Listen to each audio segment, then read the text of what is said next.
Okay, guys, sorry for that. I know you guys couldn't hear me, sorry, but this is part 3 of Diary of the Wimpy Kid, The Ugly Truth.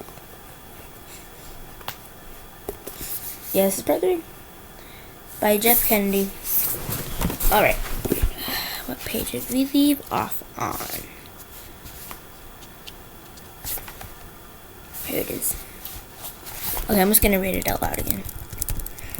Okay, so you guys probably won't. Okay, so we're done here. Sunday.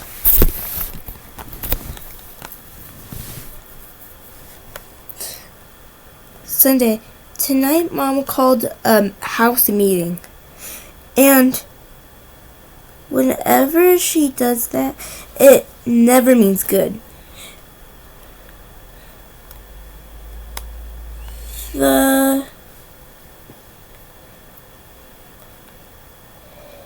The last time we had a house meeting, it was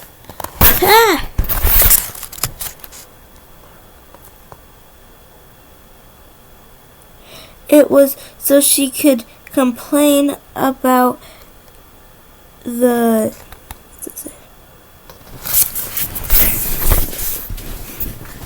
she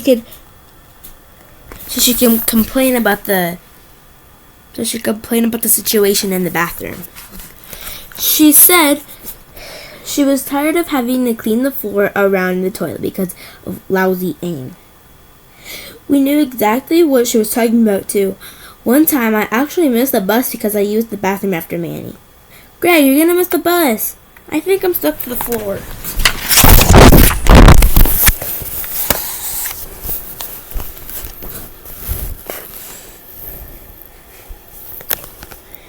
All I can say is I'm not the one causing the problem. When Roger uses the bathroom, half the time he doesn't even turn on the light.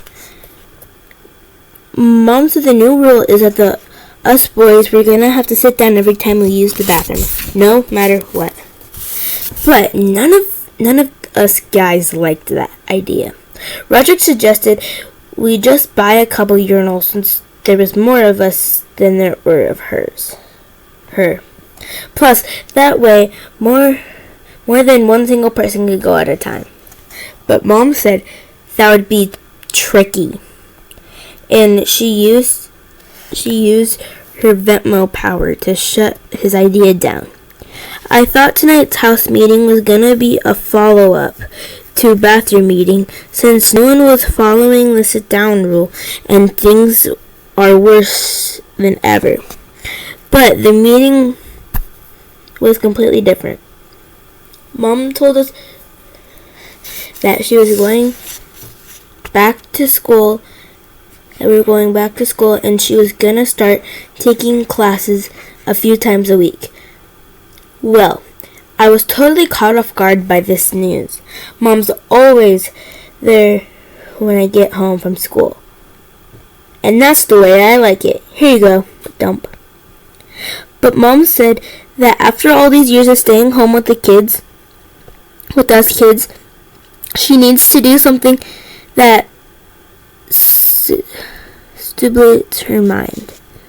So she said she's gonna take classes for a semester and see how it goes.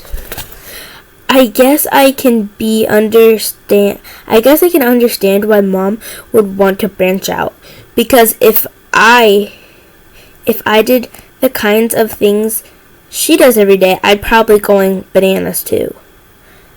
Mommy and me dance class. Mom said us men are gonna have to make our own dinners a few nights a week and start doing chores that usually takes care of herself. But those chores is making lunches, and to be honest with you, I'm pretty happy that one is turned over to us. Mom writes a note on our lunch bag every day that I could definitely live without that. I could definitely live without that. Dear Gregory, have a healthy, happy day. Love, Mom. Wednesday. Okay, so the first few nights with Mom away have been a disaster. We're tired making dinner. We tired making dinner on our own Monday. None of us knew what we were doing. Manny's in charge of making the iced tea, but it was undrinkable since he stirred with his bare hands. Roderick was in charge of cooking the roast beef, but he forgot to take the plastic wrap before putting it in the oven. Why is this meat sheeny? Poke. So, we bagged the homemade meal idea and went out to eat. When we left the restaurant, Roderick spit his gum on moths that were flying around and hit Dad by accident.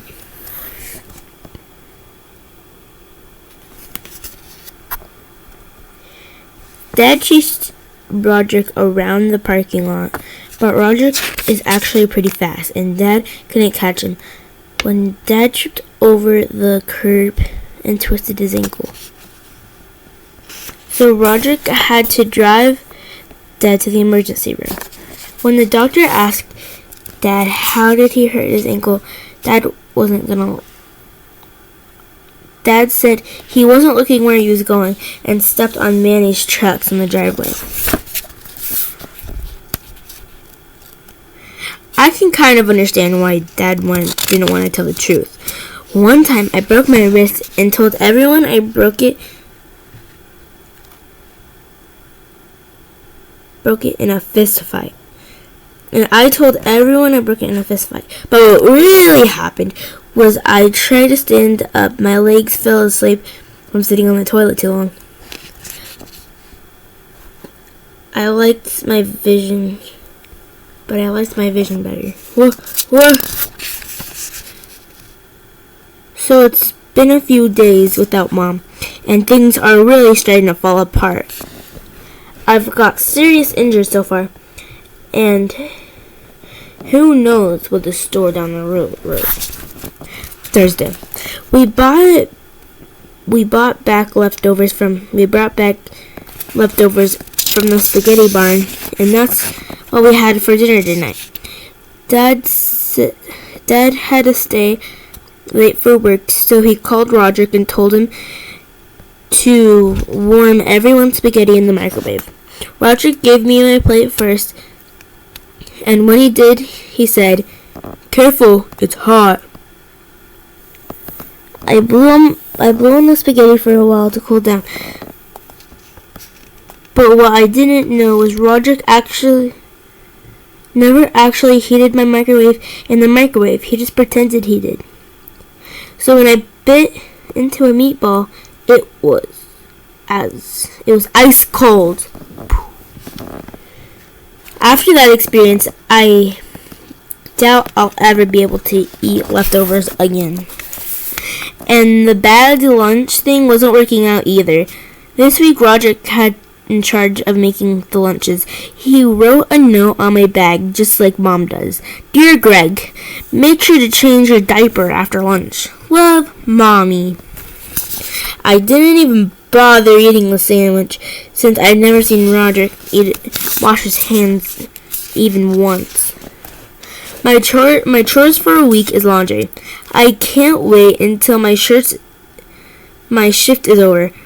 For the record, I think it should be illegal for a boy to have to fold his mother's underwear. Friday. One of the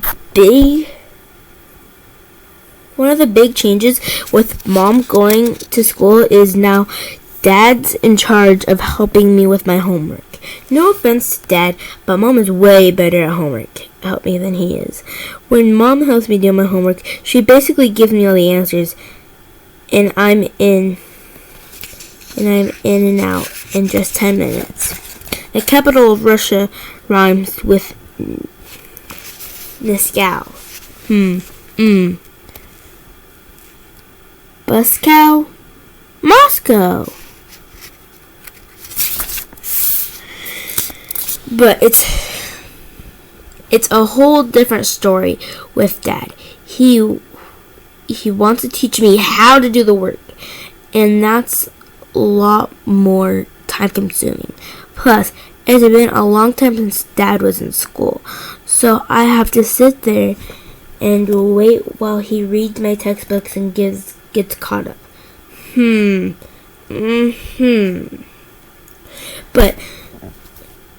But math is worse. I guess the way they teach math these days is totally different from the way they taught it to Dad when he was a kid. So he gets frustrated with the new rules and he starts trying to teach me the way he learned it. No. You need to add the numbers in the calculator and carry the 4. What does carry mean? Dad also licks his fingers and put his thumb to make it easier for him to turn pages. And when he turns so I don't touch the spit.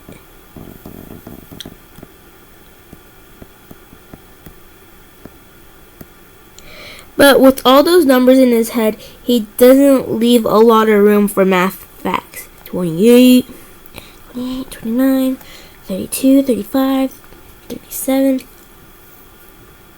I can't tell you when I'm done something wrong, because Dad gets kind of frustrated with me and breathes real heavy out his nose, so I've learned to just put a dish towel on my arm whenever he's working on algebra.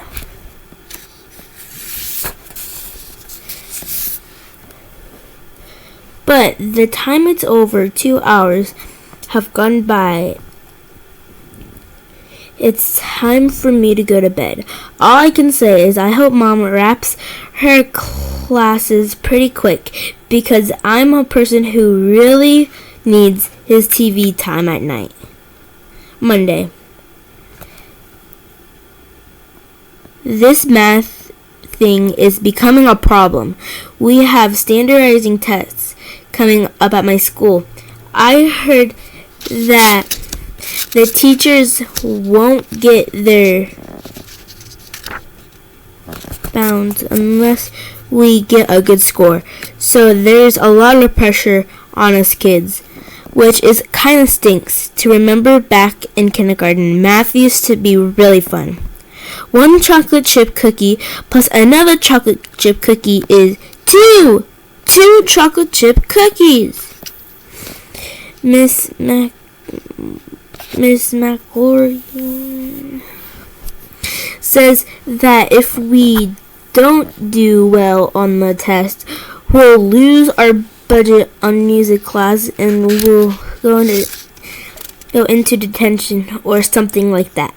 But I don't think kids are going to get the message. A few weeks ago, we had a math quiz, and Miss McLaurin said it was open notebook, which meant we could use our notes and the textbook to help us out. When she left the classroom to take care of something, and the second she stepped out of the door, it was total chaos. Tear. Rip. Practically everyone failed the quiz because people were usually using their notebook paper and books as.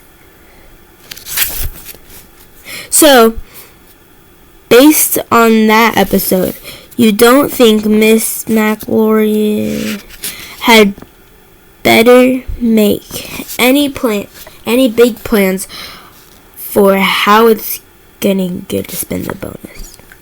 October, Tuesday. Tonight, Dad walked up to me while I was sitting on the couch, and he seemed bent out of shape about something. He wanted to know why I didn't bring out the recycling bin this morning like he asked me to. I told him he must have been confused because he never said anything about the recycling. But he asked me to do it last night while I was playing video games. And to be honest with you, that seemed a little familiar. If I didn't forget, it wasn't my fault. I actually have a really good system of remembering things. You know how people leave notes for themselves when they need to remember something? Well, I think that's a lot of work to waste, and a waste of paper too. So, let's say I'm in bed and Mom walks into my room and tells me I have to bring a permission slip to school in the morning, and I don't get out of bed to write the note. And I just threw my pillow across the floor. Toss.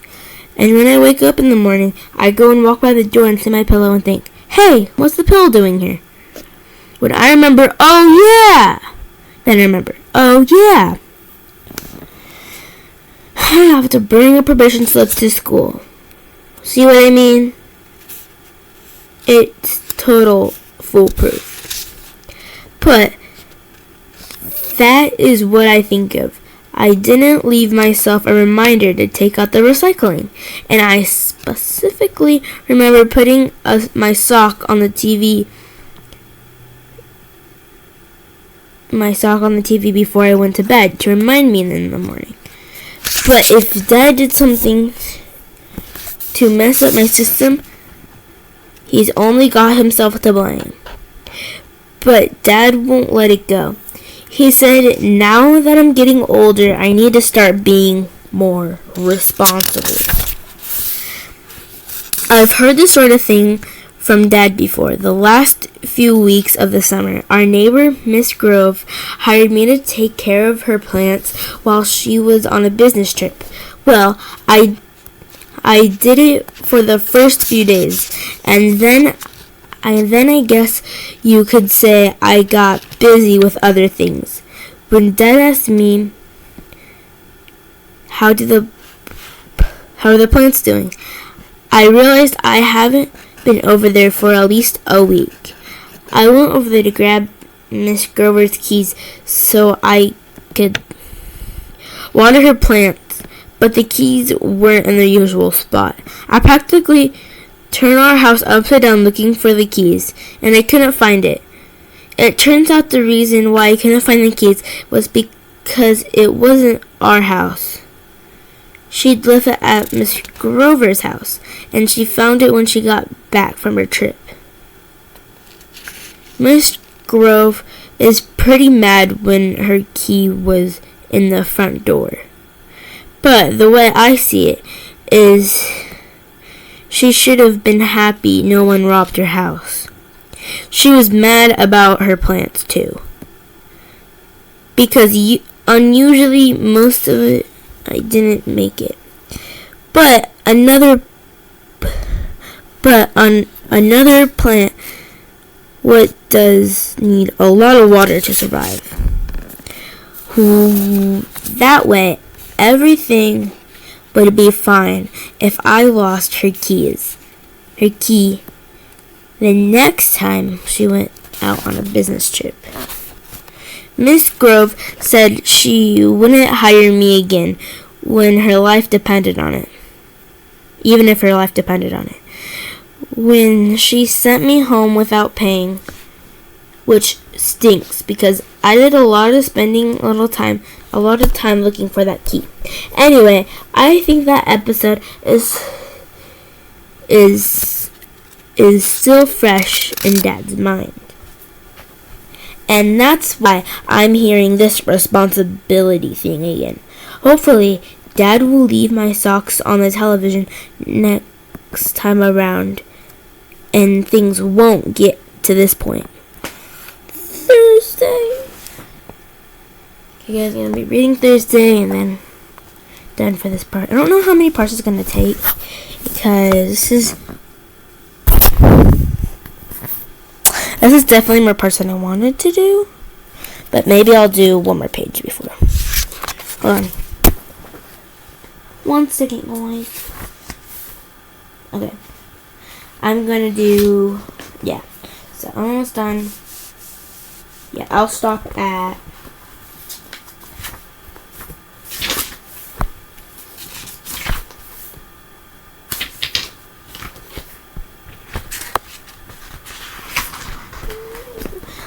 this page when it gets to Friday.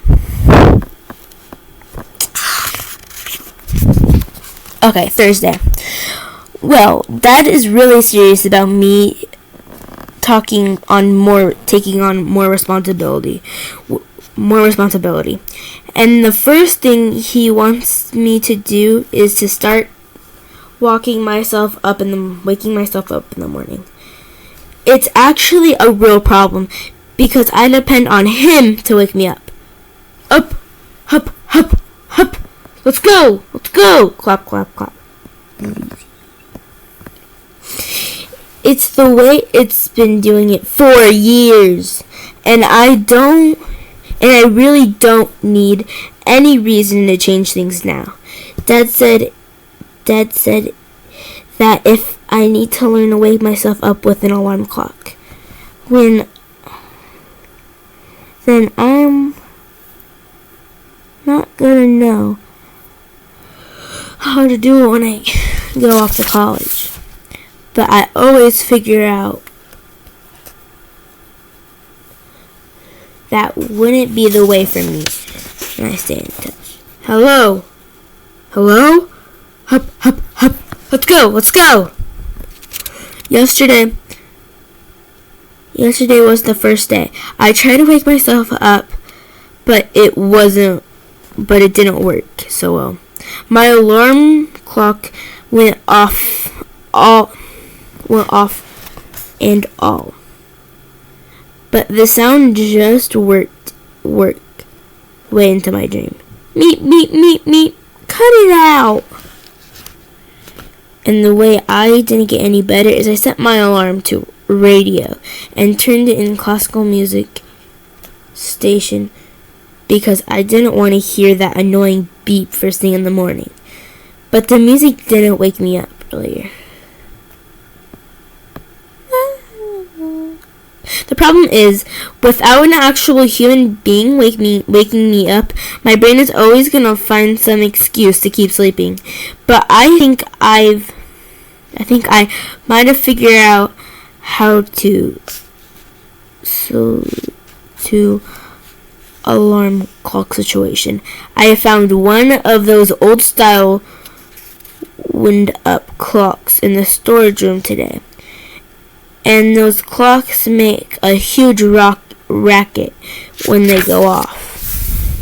I tested it out to see if it still worked, and sure enough, it did. I don't think anyone could sleep through a noise like that. The only problem is that the clock doesn't have a snooze bar. So I'm worried it'll shut off and it will fall back to sleep. So tonight I hid the clock under my bed. This way when the alarm goes off, I'll have to get up and find the clock. And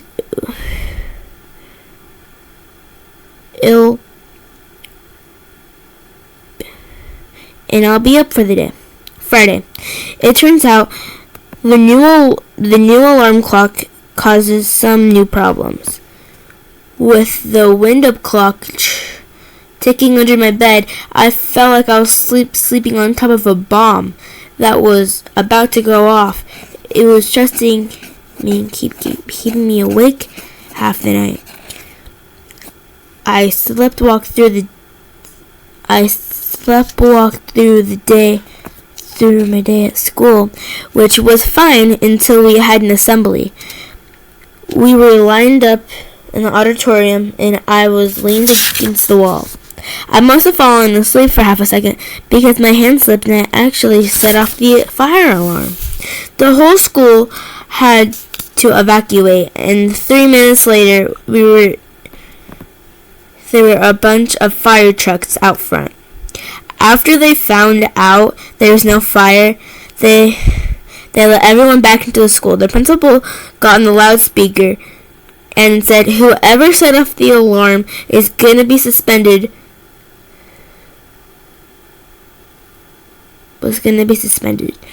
And that they should turn themselves in.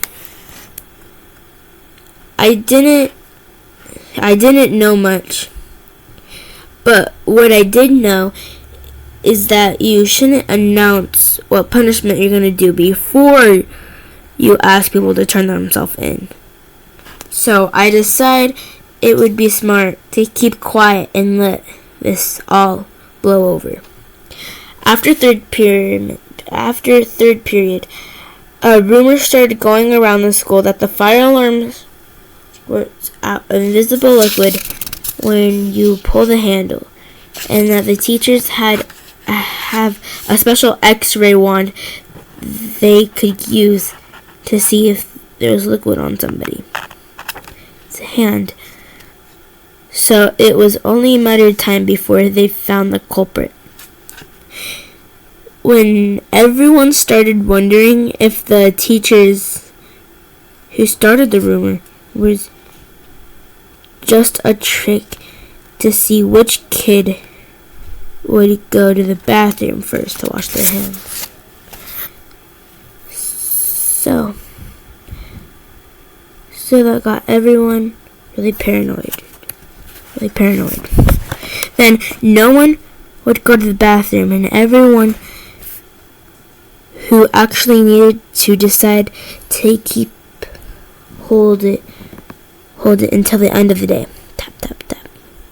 The principal eventually had to shut the school down early because no one was washing their hands, and it was right in the middle of the flu season.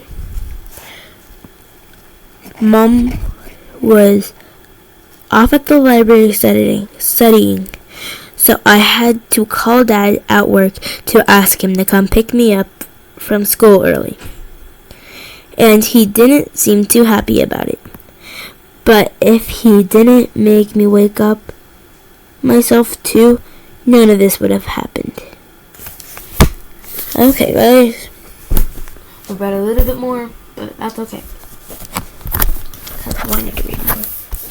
Anyway, guys, if you like that, make sure to like and subscribe.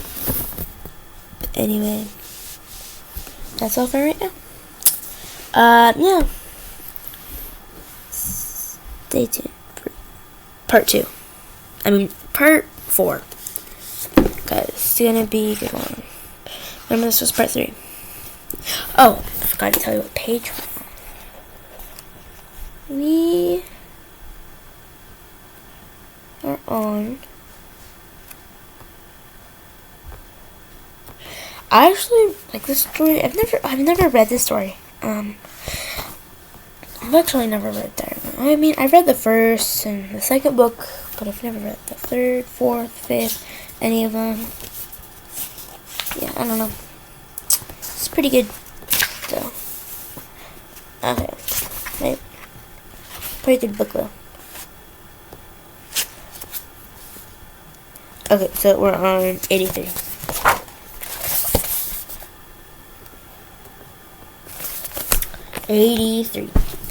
And there are 217 pages in this book. There's a lot. Might be a lot of parts. I don't want to do that many parts, so I'll try to do a few each day. Yeah, this is part 3, guys. Anyway, bye, guys.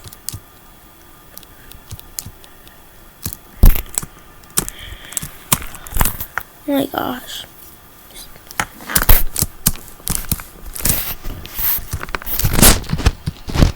Oh my gosh. Sorry, I thought it would work, but it's not working, so yeah. Also, the author is Jeff Kennedy. So, yeah. Anyway, bye guys.